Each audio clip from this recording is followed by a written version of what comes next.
Hi, my name is Christina Sanders, and today I'd like to speak to you about stigma and discrimination and how that can affect our health outcomes. People do stupid things. That's what spreads HIV. Take a moment to think about this quote. Do you agree? And how does this impact your view of people living with HIV? Please feel free to leave your thoughts in the discussion forum while I share mine with you now.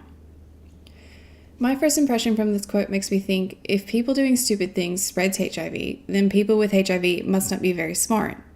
While I can confidently say these are not my personal beliefs, when this sort of thing is published in a headline of a newspaper without someone reading further, that might be their main takeaway.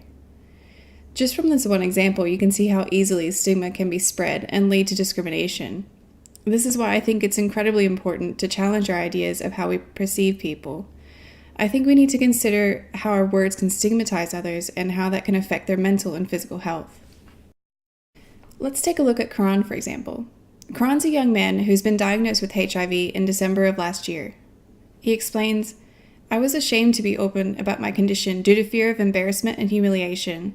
I was so angry and resentful at having to keep the truth away from my family and close friends. Every time I lied about my condition, it hurt more." How do you think this fear and embarrassment may impact on Karan's health? In his case, he sought medical help and diagnosis, but what if he hadn't due to fear of humiliation? This should give you an idea of how stigma and discrimination can cause further health issues, such as a lack of health-seeking behavior like getting tested or receiving treatment. So what happens if this continues? This is Karuna. She was co-infected with HIV and Hep C through needle sharing.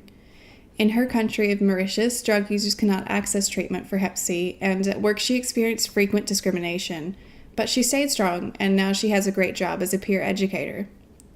Unfortunately, though, not everyone is as strong as Karuna. With continued discrimination, some may be forced to leave their place of work and thus can't afford treatment or may even be refused treatment based on their lifestyle choices.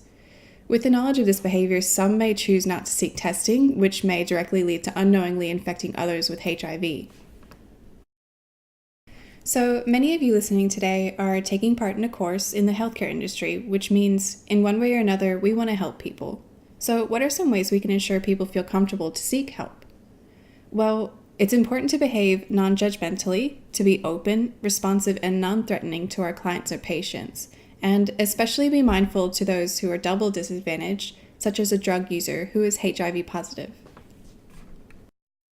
If you can think of any other ways to help reduce stigma and discrimination in your healthcare practice, please include them in the discussion forum along with your thoughts and other questions throughout the presentation. I'd like to leave you today with a quote from Karan. "HIV is a disease just like cancer is a disease. Let's work together to stop stigma and discrimination so those who are living with HIV behind closed doors will be able to move on."